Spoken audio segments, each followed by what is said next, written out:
Your mama might be a millionaire. You might come from privilege. Your daddy might hook you up with a car. He might know people. He might be able to get you a job, but you will not outwork me. I'm a champion. We as a champion, we ain't trying to cut corners. We ain't trying to see how much we can do and still be successful. I got a standard. I want to be the best. And I love Steph Curry. Steph said, making shots in workouts is no longer good enough. Put this down, finish. Write that down, type that to yourself, execute. Put that down, finish, execute. Let me tell you something, they treat people differently who execute. Nobody care what you're doing in practice. They don't got nothing to do with nothing. That don't count. Now, it don't count what you're doing in practice. It don't count.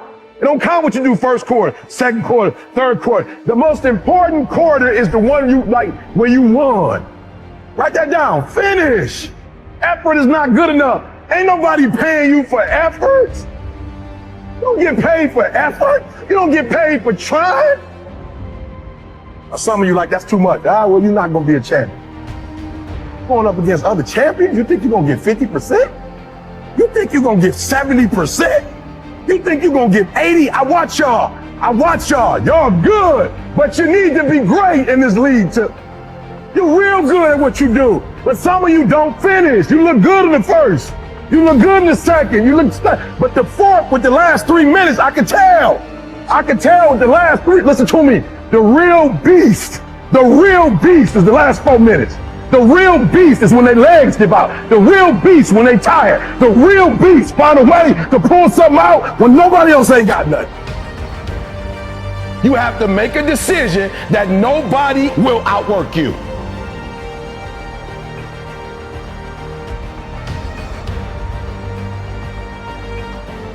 What you got to do in practice is 1, 2, 3. In practice. Not in the field. That's just, some of y'all, that's your problem. You think that you can dominate when the lights come on. If you can't dominate in practice, you can't dominate when the lights come on. I get up every morning at 3 o'clock. I dominate at 3 o'clock in the morning. I dominate when everybody's asleep. I dominate at 4 in the morning, 6 in the morning. At 8, I go back to bed. Why? Because y'all just getting up. I dominate in the dark. I dominate when nobody sees me. So I dominate in the light because I dominate the dark. I'm just being real. MJ didn't have a game 7. It didn't matter if he was in Utah, he was in Chicago, if he was in Wisconsin, like the Bucks, it didn't matter. What Mike's mentality was, whoever we play, I'm going to dominate these individuals. That's what I'm going to do. Now, I'm not trying to be disrespectful, so I'm not going to say no other name because I don't want y'all to be like, I don't want to hear what my man got to say. But there are other guys who are good, who considered great. They go to game 7 and it takes the last second for them to win the game. Mike was like, 3-peat, nope, come back. Another 3-peat, dominating. So I need y'all to do me a huge favor. Like, I need you to eat, sleep, breathe, dominate. You can't win it if you can't see it.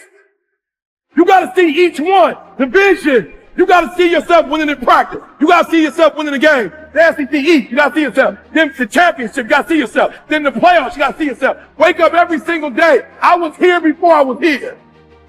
I was up this morning here. I've been here before. I was in this spot right here.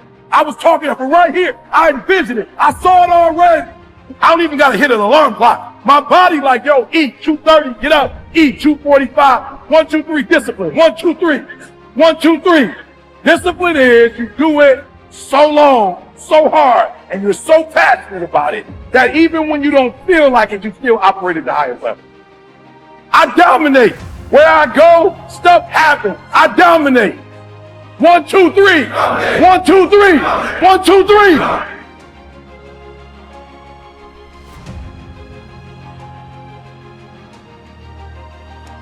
A real man in the dark, when nobody's watching, he putting in work.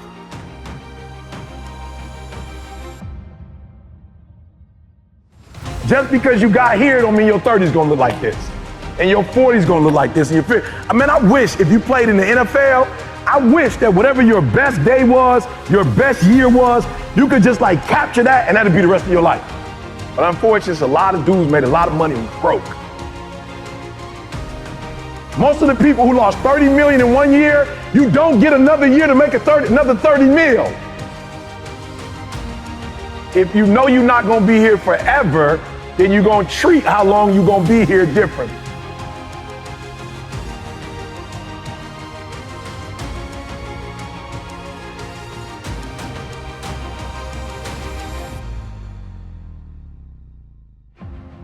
What's your standard?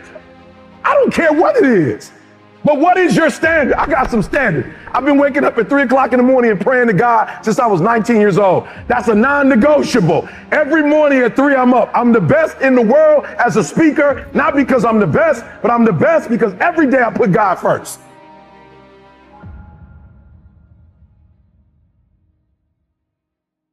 That's my standard.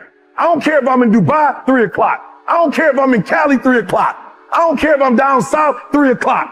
That's my standard. I've been married 31 years. I've only had sex with one woman my entire life. That's my standard. I'm not telling nobody else to do that, but my old dude wasn't in my life because he was running around having sex with everybody. I got siblings I don't even know. I just met my niece for the first time. She's 24 years old. So I'm like, I'm not doing what my dad did. My dad, a high school dropout. I went and got my GED, then I got my 4-year degree, then I got my master's degree, then I got my PhD. And I ain't smart, but I set a standard so when my kids came in this world, their mama got a master's, their daddy got a PhD, they at least got to finish high school. I set a standard. Multi-millionaire as a speaker from the bottom up. I set a standard.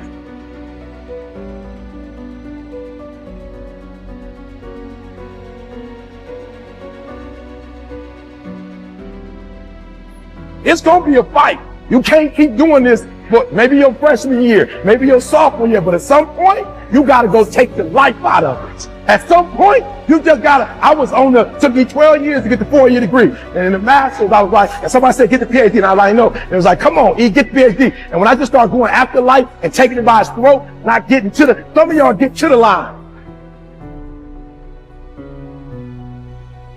You got to take that thing out, like you got to take the breath out. So some of y'all are afraid of math. Go after it. Go get it. Don't run from it no more. Go get it. You go in there and go get that grade. You go in there and get that information so you can pass that class.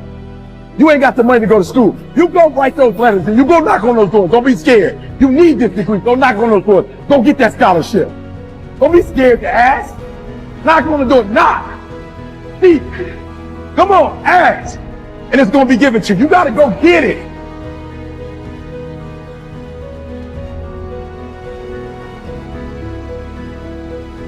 What do I want to be doing in my 30s, my 40s, my 50s, my 60s?